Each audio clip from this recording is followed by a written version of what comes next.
Existem dois caminhos. Um é o caminho da vida e o outro o da morte. A diferença entre os dois é grande. O caminho da vida é este. Em primeiro lugar, ame a Deus que criou você. Em segundo lugar, ame a seu próximo como a si mesmo. Não faça a outro nada daquilo que você não quer que façam a você. Com estas palavras, se inicia a Didaquê, um manual utilizado para a catequese de novos cristãos, também conhecido como Doutrina dos Doze Apóstolos. Último livro, última obra a fazer parte do volume 1 da Patrística, Padres Apostólicos, que concluiremos com o vídeo de hoje.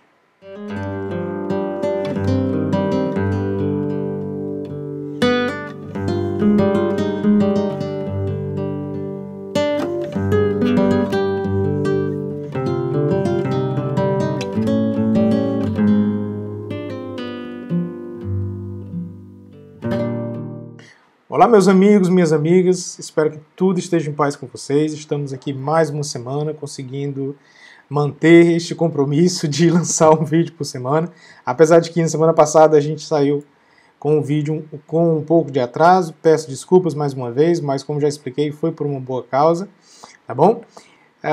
E gostaria de iniciar o vídeo de hoje através da indicação de um livro, O Trabalho Intelectual e a Vontade, do autor francês Jules Payot. Foi um livro que li recentemente e que tenho indicado a todo mundo que conheço, porque é realmente um trabalho fantástico. É um livro que nos ajuda a organizar nossa vida, nosso trabalho, nossa vida intelectual, nossa rotina de trabalho intelectual, a um conjunto de dicas, tanto práticas como discussões filosóficas bem interessantes nessa obra. É uma obra que não possui um número muito grande de páginas, mesmo assim é uma obra extensa, porque há trechos que realmente precisamos ler com muito cuidado, com muita calma, e algumas passagens até a gente precisa voltar para reter melhor na memória, porque são conselhos que valem a pena. Tornou-se um dos meus livros de cabeceira, e que já vou me preparar para uma segunda leitura dele, porque realmente é fantástico. Gostaria de tê-lo conhecido há alguns anos antes, teria me poupado muito trabalho. Infelizmente, como já expliquei aqui até em outro vídeo, quando a gente tem essa vida intelectual um tanto quanto solitária, a gente acaba indo por caminhos que não são os mais fáceis, né? Às vezes na falta de um bom conselho. Aqui é uma ótima coleção de conselhos para quem deseja ter uma vida intelectual. Maravilhoso livro, muito bom.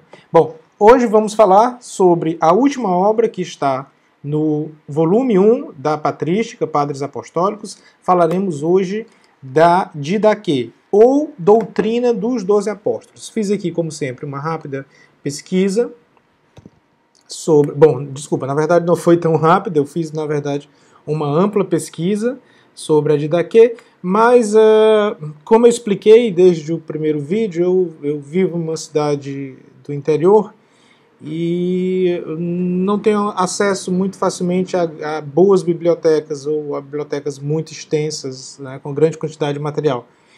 De tal forma que eu acabo me limitando um pouco àquilo que eu consigo comprar pela internet ou algo do tipo. Que por sinal até fiz uma compra para esse vídeo dessa semana, mas não chegou a tempo, mas que evidentemente o material vai me ajudar em outros vídeos. Então eu tenho que me limitar ao pouco material que eu tenho e, bom, a tentar fazer uma leitura original da obra e aqui apresentar para vocês as minhas considerações, na esperança de trocarmos algumas ideias, né? Bom, então... o livro é citado com frequência pelos cristãos primitivos, o que deixa claro a importância histórica que ele teve naquele período. Foi um livro que foi muito utilizado no início da catequese cristã, mas que depois ele acabou sendo substituído por outros textos mais adaptados, tá bom? Desculpa. Durante muito tempo o livro foi tido como o livro inspirado, mas pela simplicidade do livro, nós vamos ver isso daqui a pouco, quando fizermos aquela segunda parte do vídeo, que é a discussão sobre o livro, nós veremos que ele tem uma escrita muito simples e que ele deixa claro ser isso, né? Ser este manual que servia como catequese para os novos cristãos, né? Eusébio de Cesária o coloca entre os apócrifos, reconhecendo que ele não é obra de nenhum apóstolo, apesar de fazer parte do título dele, Doutrina dos 12 Apóstolos. Há um consenso entre os historiadores que não foi escrito por nenhum deles. Não se sabe ao certo quem escreveu e não se sabe ao certo também em que período ele foi escrito, tá certo? A obra não contém nada de pregação evangélica, é um conjunto de preceitos morais, instruções sobre a organização da igreja, das comunidades cristãs, né, sobre oração, jejum, a administração do batismo e celebração da Eucaristia. Vamos ver tudo isso com calma dentro da obra. Então, a autoria não se tem informações precisas, o que nós sabemos é que há uma parte desse texto que coincide com uma parte do texto da carta de Barnabé, como nós estamos aqui no canal, no vídeo referente à carta de Barnabé, mas não é suficiente para nenhum estudioso ter considerado Barnabé como autor da Didaquê. É mais provável que Barnabé tenha copiado uma parte da Didaquê com a função óbvia de utilizar para catequese. Lembremos que naquele período não havia problemas com direitos autorais, estava muito mais preocupado em pegar um texto que ele acreditava ser eficiente para a catequese e utilizar na sua carta, que também tinha essa função, né? Então é descartada a hipótese de que tenha sido Barnabé a escrever o texto. Não se sabe realmente quem escreveu, apesar de citar como doutrina dos 12 apóstolos, como falei anteriormente, também não se acredita que tenha sido escrito por nenhum dos apóstolos. Com relação ao ano que foi escrito, também não se tem nenhuma certeza, varia entre 70 e 120 depois de Cristo, havendo forte tendência entre os pesquisadores atualmente acreditar entre 80 e 90 depois de Cristo, mas não há informação precisa com relação a isso. Bom, com relação a onde foi escrito, não há um consenso. O que eu consegui encontrar de interessante foi que um dos maiores especialistas sobre a Didaquê, o Jean-Paul Audet, que é um filósofo e acadêmico franco-canadense, ele acredita que ele teve sua origem na Síria, talvez Antioquia, na última década do século I, como a gente acabou de citar. Então, a julgar pelos conhecimentos do Antigo Testamento, do modo de proceder dos rabinos, pelas frequentes alusões ao judaísmo e pela carência de polêmica contra os judeus, acredita-se que o autor deve ter sido um judeu convertido, talvez companheiro dos apóstolos, não se sabe ao certo. Bom, com relação à estrutura e conteúdo, a obra está composta de 16 capítulos. Do capítulo 1 ao capítulo 6 nós encontramos a parte doutrinal e catequética. Do capítulo 7 ao capítulo 10 são instruções litúrgicas, modo de administrar o batismo, o jejum, a oração, a Eucaristia. E do 11 ao 15 expõe instruções disciplinares e prescrevem o que há de ser observado pelos fiéis que vêm de fora e o que devem fazer na comunidade. Vamos agora olhar a obra mais de perto. Ela se inicia com aquele trecho que eu li no princípio do vídeo. Existem dois caminhos, um é o caminho da vida e o outro o da morte. Bom, este tipo de estrutura é um empréstimo que se faz da literatura grega. Esse recurso entre dois caminhos, entre uma escolha, isso aqui é emprestado da própria literatura grega. Nós vamos encontrar algo parecido em diversas outras obras do mundo grego, como, por exemplo, nós encontramos isso em A Odisseia de Homero, o épico poema, né, em que o personagem principal, Odisseu, ele vai ter que escolher entre dois caminhos. Um que o levaria ao reino dos mortos e o outro o levaria de volta para casa. A mesma estrutura nós encontramos, por exemplo, na Teogonia de Hesíodo, onde os seres humanos vão se deparar com a escolha entre o bem e o mal. Em Sófocles e Édipo Rei, onde nós vamos ter a visão de duas estradas, a estrada da verdade, que levaria então o personagem principal a descobrir a sua identidade e as circunstâncias de sua vida, e a estrada da ignorância, né? E, bom, até em Platão nós podemos encontrar algo parecido, em Fedro, por exemplo, onde Sócrates ele fala sobre a escolha entre o amor platônico e o amor sensual. Ele argumenta que o primeiro leva à virtude e à felicidade, enquanto que o segundo leva à corrupção. Bom, então com relação à estrutura, não há aí nenhuma novidade. Realmente pede-se emprestado este recurso literário dos gregos, e ele é utilizado aqui pela facilidade com que você poderá utilizá-lo para os fins da didaquê, que são fins educacionais. Você cria, então, uma imagem simples de dois caminhos, um caminho que te leva ao bem e outro caminho que te leva ao mal. A didaquê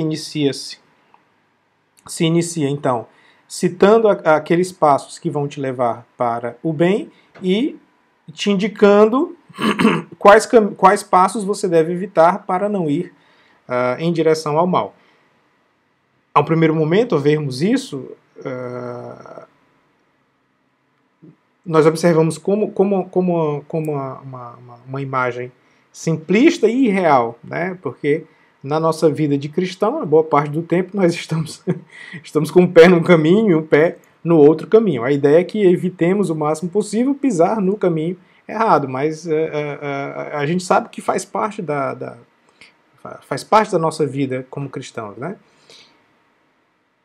Mas apesar dessa tendência inicial de criticarmos esta imagem simplista, é curioso quando vamos estudar a vida dos santos e que isso para eles não soa com tanta simplicidade. Tá? Por exemplo, nesses dias eu estou lendo o diário da Santa Gemma Galgani, tá bom? A santa italiana, e pra gente às vezes é até engraçado, porque você vê quão um pequeno pecado causa um sofrimento tão grande na vida dos santos, né? Ou seja, para eles esta separação entre esses dois caminhos está tão clara, tão precisa, que qualquer leve desvio, qualquer resvalo, mesmo que um tropeção não intencional o leve a pisar rapidamente no caminho errado, esta clareza que eles têm entre a distinção destes dois caminhos fazem com que para eles seja algo de extremo sofrimento, né? Enquanto que muitas vezes para nós é tão fácil dizer, errei, vou pedir perdão e voltar aqui para o caminho certo e tentar não pisar aqui de novo. Mas muitas vezes o sofrimento causado por esse erro não se aproxima de forma alguma do sofrimento que nós encontramos na vida dos santos, de tão claro que é essa imagem para eles. Então, por mais que num primeiro momento essa leitura nos traga esta visão simplista destes dois caminhos, uma leitura mais aprofundada nos leva a pensar melhor sobre isso, né? Bom, se a gente avança aqui um pouco, ainda estou aqui no segundo parágrafo, nós temos aqui no final do segundo parágrafo a frase: não faça a outro nada daquilo que você não quer que façam a você. É uma frase muito batida e que, por exemplo, quando vamos pesquisar no Dicionário Teológico do Novo Testamento, editado pelo Daniel Wright, estou aqui na página 1261, ele explica justamente que não há aqui também novidade alguma nesta frase, é algo que no mundo antigo era muito repetido, como por exemplo, posso citar aqui os analectos. Nós podemos encontrar, por exemplo, no capítulo aqui no livro 15º, no 15º livro, e ele é dividido aqui entre parágrafos, então é no parágrafo 24, no finalzinho do parágrafo 24. Não impõe aos outros aquilo que você não deseja para si próprio. né? Então, observe que é a mesma natureza de frase. Nós vamos encontrar também a mesma coisa em passagens do Velho Testamento. Por exemplo,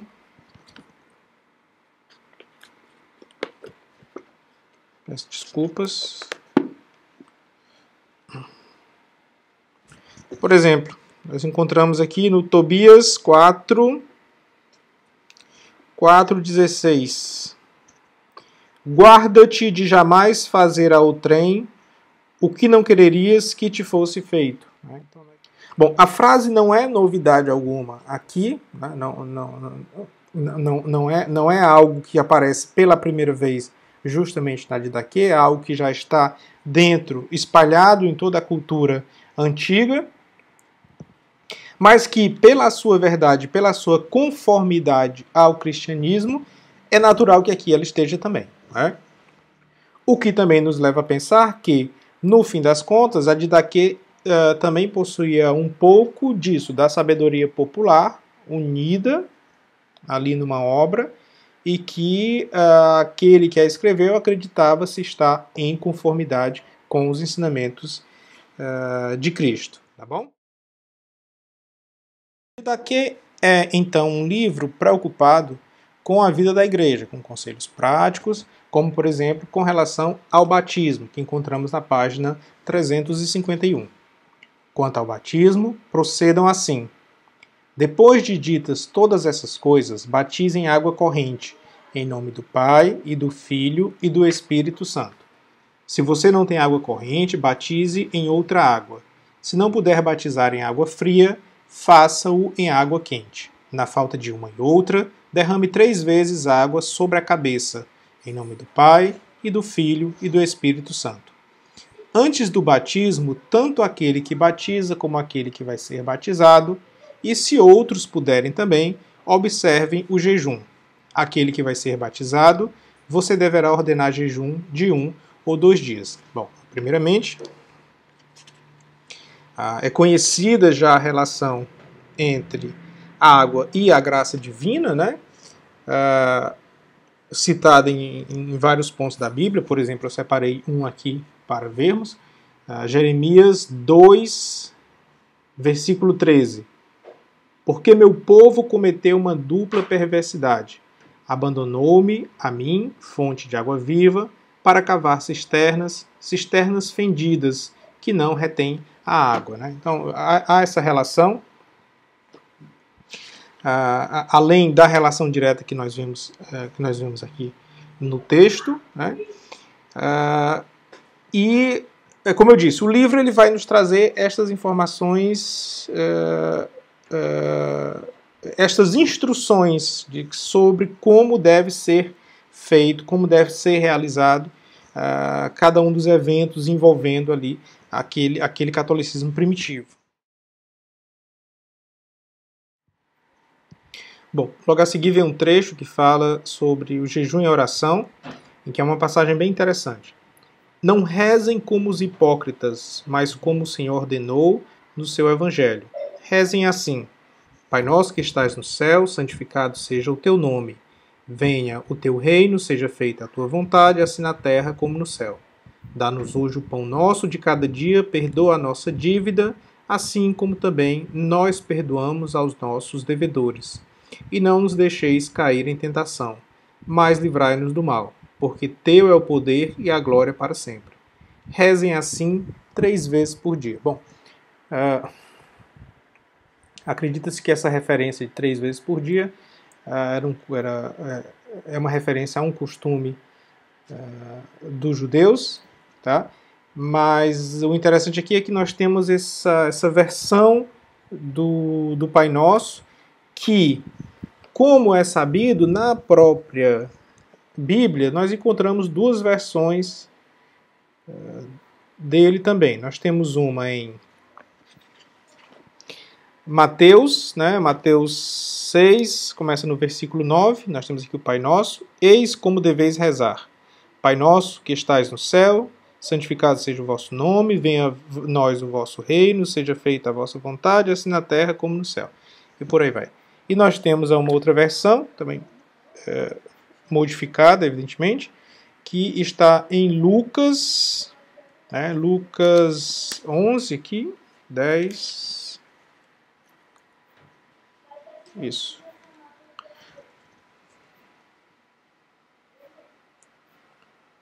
Isso, Lucas 11, versículo 2. Disse-lhes ele então, quando orardes, dizei, Pai, santificado seja o vosso nome, venha o vosso reino. Dai-nos hoje o pão necessário ao nosso sustento. Perdoai-nos os nossos pecados, pois também nós perdoamos aqueles que nos ofenderam, e não nos deixeis cair em tentação. Então nós temos aí mais uma versão daquilo que hoje nós conhecemos como Pai Nosso, e que há aqui, evidentemente, apenas leves diferenças, não mudando o conteúdo em si, né? Celebrem a Eucaristia deste modo. Digam primeiro sobre o cálice, abre aspas. Nós te agradecemos, Pai nosso, por causa da santa vinha do teu servo Davi, que nos revelaste por meio do teu servo Jesus. A ti a glória para sempre. Fecha aspas. Depois digam sobre o pão partido. Abre aspas. Nós te agradecemos, Pai nosso, por causa da vida e do conhecimento que nos revelaste por meio do teu servo Jesus. A ti a glória para sempre. Do mesmo modo como este pão partido tinha sido semeado sobre as colinas e depois recolhido para se tornar um. Assim também a tua igreja seja reunida desde os confins da terra no teu reino, porque tua é a glória e o poder, por meio de Jesus Cristo, para sempre. Fecha aspas. Ninguém coma nem beba da Eucaristia se não tiver sido batizado em nome do Senhor, porque sobre isso o Senhor disse, não deem as coisas santas aos cães. Então, encontramos aqui uma descrição de como era celebrada a Eucaristia nesses primeiros momentos. É claro que não dá para evitarmos as comparações com a forma como nós fazemos ainda hoje, no catolicismo, evidentemente. A repetição de certas fórmulas que vemos ainda hoje, mas que ali, nesse primeiro momento, já eu nem gostaria de usar a palavra aconselhado, mas que era exigida, né? Ou seja, deveria se repetir essas palavras, como hoje o padre deve repetir as palavras que lá estão no momento da consagração da Eucaristia. E veja bem, né? Observem bem, né? Porque o finalzinho ele vem justamente tocar num ponto delicado, né? Observe que se você não for batizado, você não pode comer nem beber da Eucaristia, como hoje ainda utilizamos na Igreja Católica, né? Então, mostrando aqui que a Eucaristia não é algo qualquer, que não é simplesmente o pão e o vinho que está ali, porque caso fosse, não haveria nenhum problema de dar para qualquer pessoa. No entanto, é preciso que ele seja batizado em nome do Senhor para que ele possa fazer parte da Eucaristia, como ainda hoje é na Igreja Católica. Muito interessante essa passagem. Tá? E ele continua, então, falando sobre um agradecimento depois da Eucaristia. E que é curioso, né? Porque algumas pessoas interpretam isso como dando a entender que essa Eucaristia citada aqui no texto anterior foi algo como que uma refeição, né? Porque ele diz o seguinte: depois de saciados, agradeçam deste modo. Abre aspas. Nós te agradecemos, Pai Santo, por teu santo nome, que fizeste habitar em nossos corações, e pelo conhecimento, pela fé e imortalidade que nos revelaste por meio do teu servo Jesus. A ti a glória para sempre. Tu, Senhor Todo-Poderoso, criaste todas as coisas por causa do teu nome, e deste aos homens o prazer do alimento e da bebida, para que te agradeçam. A nós, porém, deste uma comida e uma bebida espirituais e uma vida eterna por meio do teu servo. Antes de tudo, nós te agradecemos porque és poderoso. A ti a glória para sempre. Lembra-te, Senhor, da tua igreja, livrando-a de todo mal e aperfeiçoando-a no teu amor. Reúne dos quatro ventos esta igreja santificada para o teu reino que lhe preparaste, porque teu é o poder e a glória para sempre. Que a tua graça venha e este mundo passe. Hosana ao Deus de Davi.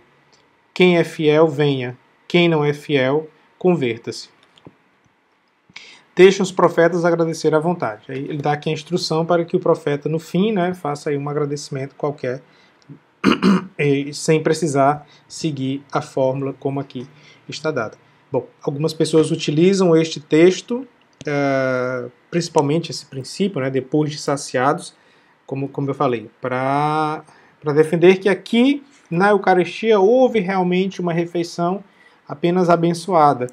Mas se lermos com cuidado, até nas partes aqui mais na frente, como por exemplo, a nós, porém, destes uma comida e uma bebida espirituais e uma vida eterna por meio do teu servo. Eu confesso que ao ler essas passagens, eu vejo aqui sim o mesmo que nós fazemos hoje. Eu realmente vejo aqui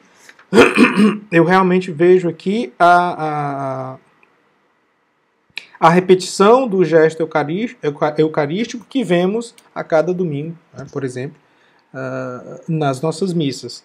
E confesso que já tentei ler algumas outras vezes esse mesmo texto, buscando essa visão de que aqui fosse realmente uma refeição, talvez por causa da tradução, não sei, mas eu vejo muito mais, sim, esse alimento espiritual, como ele até cita aqui no próprio texto, do que simplesmente uma bênção sobre os alimentos e um saciar da fome comum,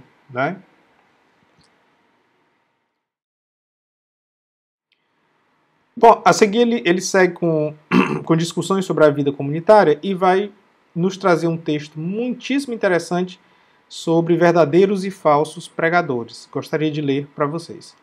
Se alguém vier até vocês ensinando tudo o que foi dito antes, deve ser acolhido. Mas se aquele que ensina for perverso e expuser outra doutrina para destruir, não lhe deem atenção. Contudo, se ele ensina para estabelecer a justiça e o conhecimento do Senhor, vocês devem acolhê-lo como se fosse o Senhor. Quanto aos apóstolos e profetas, procedam conforme o princípio do Evangelho. Todo apóstolo que vem até vocês seja recebido como Senhor. Ele não deverá ficar mais que um dia, ou, se for necessário, mais outro. Se ficar por 3 dias, é um falso profeta. Bom, a passagem aqui é engraçada, mas ela é justamente para dar a entender que este profeta que está sendo recebido, ele não vai viver às custas de quem o está recebendo. Que ele fique pouco tempo, que ele realize o que ele tem que realizar e que ele parta. Tá? A ideia aqui por trás é essa. E ao partir, o apóstolo não deve levar nada, a não ser o pão necessário até o lugar em que for parar. Se pedir dinheiro, é um falso profeta.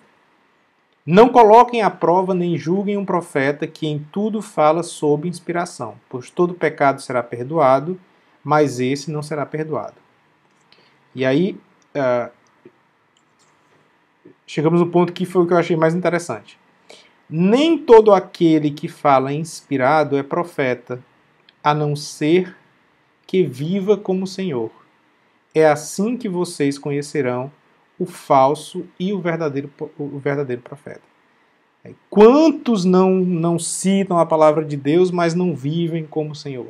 Então, que se dizem profetas, que se dizem homens de Deus, mas que na sua vida passam muito longe da imitação de Cristo. Realmente uma passagem forte, com certeza machuca muitos, mas que concordo com ela plenamente. Todo profeta que, sob inspiração, manda preparar a mesa não deve comer dela. Caso contrário, trata-se de um falso profeta. Quando eu li isso aqui a primeira vez, eu fiz até a seguinte anotação.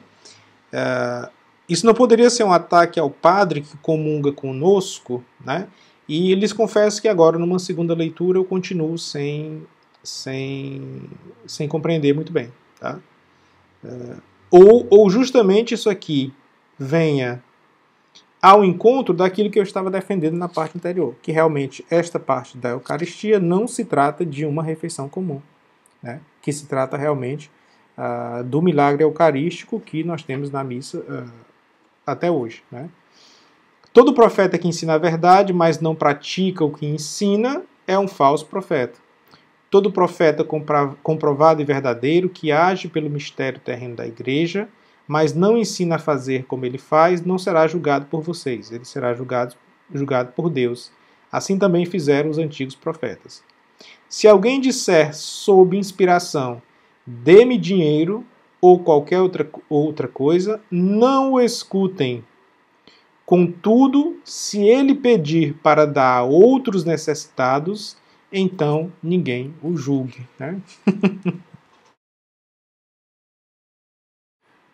Bom, mais na frente ele vai falar sobre a celebração dominical, também muito interessante. Reúnam-se no dia do Senhor para partir o pão e agradecer, depois de ter confessado os pecados, para que o sacrifício de vocês seja puro, como nós fazemos até hoje na missa. Né? O primeiro ato da missa é o arrependimento dos pecados. Aquele que está de briga com seu companheiro não poderá juntar-se a vocês antes de se ter reconciliado, para que o sacrifício que vocês ofereçam não seja profanado. Esse é o sacrifício do qual o Senhor disse: em todo lugar e em todo tempo, seja oferecido um sacrifício puro, porque eu sou um grande rei, diz o Senhor, e o meu nome é admirado entre as nações. Bom, e aí no capítulo 16 conclui-se a obra com a segunda alertando sobre a segunda vinda de Cristo, pedindo aos cristãos então que não se desviem do caminho, que continuem a vigiar suas vidas e principalmente alertando contra falsos profetas. Bom, e para finalizar esse vídeo, eu li recentemente o livro O Purgatório, do professor Felipe Aquino. E na passagem que ele está falando do purgatório na liturgia antiga, ele cita uma passagem aqui da Didaquê. A passagem é o seguinte, abre aspas. Ao fazerdes as vossas comemorações, reuni-vos, lede as Sagradas Escrituras e oferecei preces a Deus. Oferecei também a régia Eucaristia, tanto em vossas assembléias como nos cemitérios. O pão puro que o fogo tiver purificado e que a invocação tiver santificado, oferecei-o orando pelos mortos. O curioso é que eu não consegui achar este trecho no texto da patrística. Conhecendo a capacidade do professor Felipe Aquino, eu desconfiei muito mais da tradução. E aí eu fiz uma pesquisa na internet e encontrei um site em que tem, de um lado, a versão grega e do outro a versão francesa. Eu, infelizmente, ainda não leio o grego clássico. Está na minha lista de línguas a serem aprendidas, mas, infelizmente, no momento não sei nada. E, contudo, eu leio em francês e não consegui encontrar nessa versão comparativa. Eu vou colocar o link para vocês aí embaixo, na descrição do vídeo. E nessa versão comparativa eu também não consegui encontrar esta citação do professor Felipe Aquino, o que me leva a desconfiar que talvez ele tenha feito uma tradução diretamente do grego e que modificou um pouco, talvez, este trecho aqui, que é justamente o capítulo 14. Reúnam-se no dia do Senhor para partir o pão e agradecer, depois de ter confessado os pecados, para que o sacrifício de vocês seja puro. Eu desconfio que seja este trecho aqui, mas que, evidentemente, na forma que está, não serve ao propósito que ele está trabalhando neste livro. E Bom, realmente o que me leva a crer que ele deve ter feito uma tradução direta do grego, porque eu tentei achar também uma versão em inglês e uma em italiano e também não consegui encontrar a passagem, tá bom? Bom, mas fica então essa curiosidade, tá certo? O que me leva a agora olhar com muito mais cuidado para essa tradução que a Paulo nos oferece, né? É claro que eu repito aquilo que não canso de falar aqui.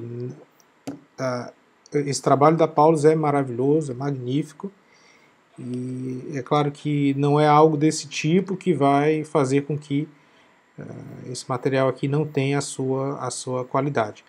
É simplesmente o fato de que realmente estamos trabalhando com algo muito complexo e que muitas vezes para discussões mais profundas, como é o caso do que é feito aqui no livro do professor Felipe Aquino, uma consulta ao original torna certos pontos mais claros, né? A questão é essa. Bom, mas cabe a nós aqui avançarmos no grego o mais rápido possível para quando tivermos problemas como esse, podemos fazer uma consulta direta, né? Bom, no mais, fico feliz, finalmente concluímos o volume 1. Fico feliz também pela quantidade de visualizações que estamos tendo nos vídeos, é realmente muito animador. Eu continuo sempre esperando com ansiedade a sexta-feira para poder gravar os vídeos. Fico feliz que o trabalho esteja agradando, vejo isso pela quantidade de pessoas que têm se unido a nós aqui no canal. Toda semana temos novos inscritos. Já está de longe um número de inscritos que eu nunca imaginei que teria. E realmente isso me deixa muito feliz. A quantidade de visualizações também é muito empolgante. E bom, continuar muito empolgado aqui no trabalho. Que Deus abençoe a todos vocês. Semana que vem vamos começar o volume 2 da Patrística, finalmente.